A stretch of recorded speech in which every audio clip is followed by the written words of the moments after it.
అందరికీ నా శుభాభివందనాలండి. మీరందరూ బాగున్నారు కదా? ఈరోజు దేవుని వాగ్దానం, భూమిని తడుపు మంచి వర్షము వలెను అతడు విజయము చేయును. 72వ సంకీర్తన 6వ వచనం. ఈరోజు దేవుడు మనకిచ్చిన చక్కటైన వాగ్దానం అండి ఇది.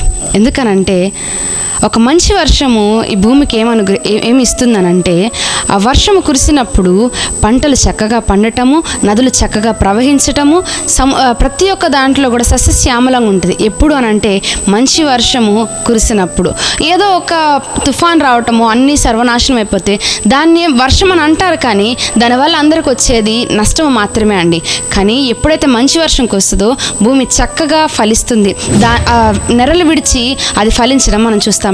అదేవిధంగా దేవుని వాక్యం మీద ఆధారపడుతున్న నీవు అక్కడ ఉంది ఏమనంటే, అతడు విజయము చేయును, ఆ వర్షము వలె విజయం చేయును, మంచి వర్షం వలె అతడు విజయం చేయును.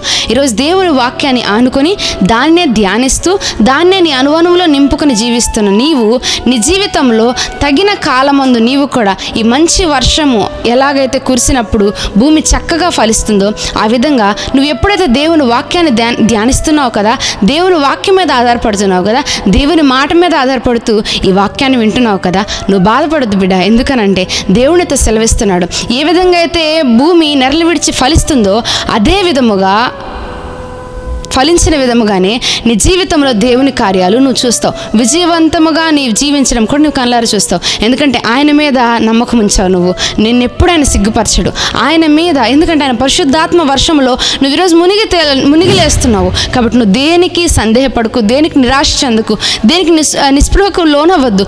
ఎందుకనంటే ఆయన వాక్యం సెలవిస్తున్నది. ఆయన నిన్న నేడు నిరంతరం ఏకరీతిగా ఉన్నాడు. నీ బంధువులు నేను విడిచిపెట్టుండొచ్చేమో, నీ స్నేహితులు నేను విడిచిపెట్టుండొచ్చేమో, నీ భర్త నీ గురించి పట్టించుకోకుండా పోతున్నాడేమో, లేదంటే నీ భార్య నిన్ను ఒక పనికిరాని వ్యక్తిగా, లేదంటే దీనికి ఇతడు సరిపోడు అనే వ్యక్తిగా నిన్ను చూస్తుందేమో. నువ్వు బాధపడద్దు. దేవుడినితో మాట్లాడుతున్నాడు. ఏమనంటే, ఎదిగో ఒక మంచి వర్షం కురిసినప్పుడు ఏ విధంగా అయితే భూమి చక్కగా ఫలిస్తుందో ఆ విధంగా అతడు విజయం పొందుతాడు. ఈరోజు దేవుని యొక్క పరిశుద్ధాత్మ వర్షములో నువ్వు ఈరోజు తడుస్తున్నావు కాబట్టి, ఇంకా నువ్వు దేవుని వాక్యంలో నువ్వు సమయాన్ని గడుపుతున్నావు, దాన్ని ధ్యానిస్తున్నావు కాబట్టి దేవుని వాక్యము నీలో ఉన్నది, ఆయన జీవం నీలో ఉన్నది, ఆయన వెలుగు నీలో ఉన్నది, విజయం నీ సొంతం అవుతుంది. ఆయన నీకు తోడుగా ఉన్నాడు. నువ్వు అన్నిటికంటే కూడా చక్కగా అభివృద్ధి చెందుతావు.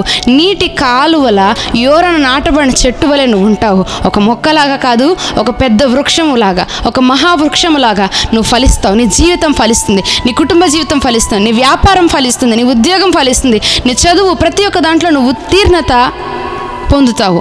కాబట్టి ఈ కొద్ది వాక్యం దేవుడిని నిమిత్తము నా నిమిత్తం దీవించి ఆశీర్వదించునుగాక. ఆమేన్. Praise the lord.